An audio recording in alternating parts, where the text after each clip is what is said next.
Investing in the changes we want to see in the world, scratch that, the changes we need to see in the world, feels like the right thing to do.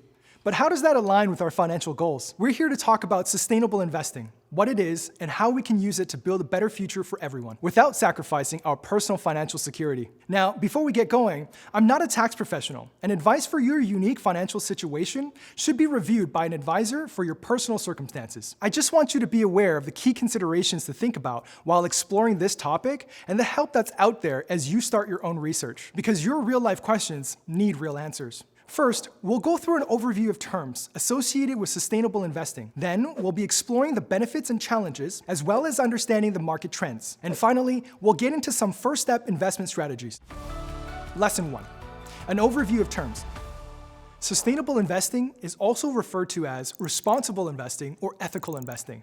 These terms are usually interchangeable and often mean the same thing. Generally speaking, all these terms describe investment opportunities associated with companies or industries that are driving positive social and environmental change. That means you can choose stocks, mutual funds, or exchange-traded funds, ETFs, that align with your values and beliefs. For some, this means including companies with a high environmental social governance or ESG rating. This is an objective, third-party measurement of a company's long-term environmental, social, and governance impact. For others, this means excluding companies that don't align with their personal social responsibility investing or SRI guidelines. This is more of a personal position one takes against industries that don't align with their values or beliefs. Let's take a closer look. ESG investors use a broad range of environmental, social, and governance criteria, alongside traditional financial measures to choose investments. Think of it as a certification of a company's sustainability, the way an organic label tells us about how our food is grown. For example,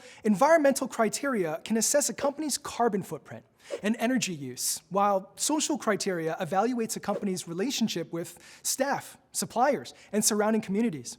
Governance criteria assesses how the business is run, looking at things like board diversity, pay equity, and transparent accounting. However, looking strictly at ESG factors will not exclude entire industries. This is where SRI comes into play. While ESG investing uses a scorecard approach to assess a company, SRI takes it a step further and removes entire industries from a portfolio that don't match the investor's values. An SRI fund may have companies with high ESG scores while also excluding certain industries like tobacco, firearms, or fossil fuels. This is a very personalized approach to investing. It's worth doing some reflecting on what your guiding principles are, so you can communicate them to your advisor. Lesson 2, exploring the benefits and challenges. There's more and more evidence pointing to how a company with a high ESG rating is more resilient overall. But what are the benefits for you as an investor? In many markets, sustainable investing isn't just seen as the right thing to do, but the smart financial move as more markets, companies, and investors lean towards this investing approach. Stocks of companies rated highly for their sustainability efforts made considerable gains in the last few years. A record $649 billion poured into ESG-focused funds worldwide last year, up from $542 billion the year before and $285 billion the year before that. Aside from a company's resilience, there are the potential gains in being a part of the growing ESG market. Sustainable investments make up about 10% of all investments. With all that room to grow, sustainable investing is projected to continue on an upward journey. However, simply investing in ESGs does not guarantee you gains. Like any investment portfolio, it needs to be built by a professional who understands the market and can balance the rewards with the risks. When a company takes ESG factors into account, many of them tend to be better managed overall and fare better in the long run. But that doesn't mean they are immune to volatility. There is inherent risk in all market-linked investments, whether they are sustainable or not. Knowing your risk tolerance is central to making the right investments for you. Real change is not a quick fix. It's about investing for a long-term, positive impact. Think of your sustainable investments as a commitment you are making to the future. Lesson 3, understanding the market trends.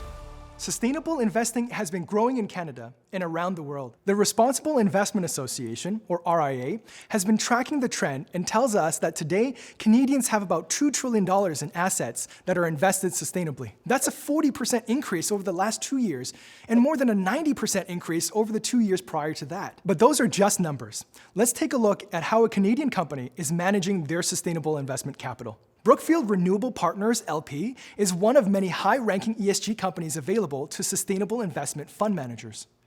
They are investing in lessening the impact of hydro projects on the ecosystems and biodiversity of the local area. Several of its hydroelectric dams include fish ladders, such as the one in Kokish Hydro Facility in BC, which allows the fish to swim upstream safely. And that's just a sample of one area of their ESG efforts. The many ways in which a company earns a high ESG ranking can be provided by an advisor upon your request. Lesson 4, first step investment strategies. Okay, so I had you at sustainable, and you really just want to know how to go about doing it. As I mentioned earlier, it is a very personal and purposeful approach to investing that requires professional advice. Here's what you can expect. First, portfolio managers apply a variety of ESG screening and evaluation criteria in order to determine the risks and opportunities of every potential investment. Second, third-party organizations score each of the funds used to build the portfolios. And finally, as signatories of the UN Principles for Responsible Investment, your portfolio manager works with the companies and funds that are being invested in to continually find ESG solutions to market challenges. Examples of real-life impact that ESG investors have made recently include the replacement of 3 directors at ExxonMobil, the rejection of a $230 million pay package for General Electric Company's CEO, and a successful call for Union Pacific to publicize its workforce diversity statistics. For this reason, your portfolio manager takes an institutional approach to asset allocation, which is another way of saying they use their years of experience in traditional investments to build portfolios that not only contribute to building a better world, but make financial sense. To this end, there are sustainable investment funds for every risk level and asset class. And of course, you can decide to divide your portfolio between traditional and sustainable investments. Once you are clear on your risk tolerance and values, you can sustainably invest with confidence. Your portfolio will be mandated to uphold your values while supporting your financial goals. Together, we've gone through an overview of terms, explored the benefits and challenges, and have a better understanding of the market trends. And lastly, we talked about some first-step investment strategies. Your advisor can guide you towards purpose-led, financially sound investments. And don't be afraid to ask questions. We're here to help, because your real-life questions need real answers.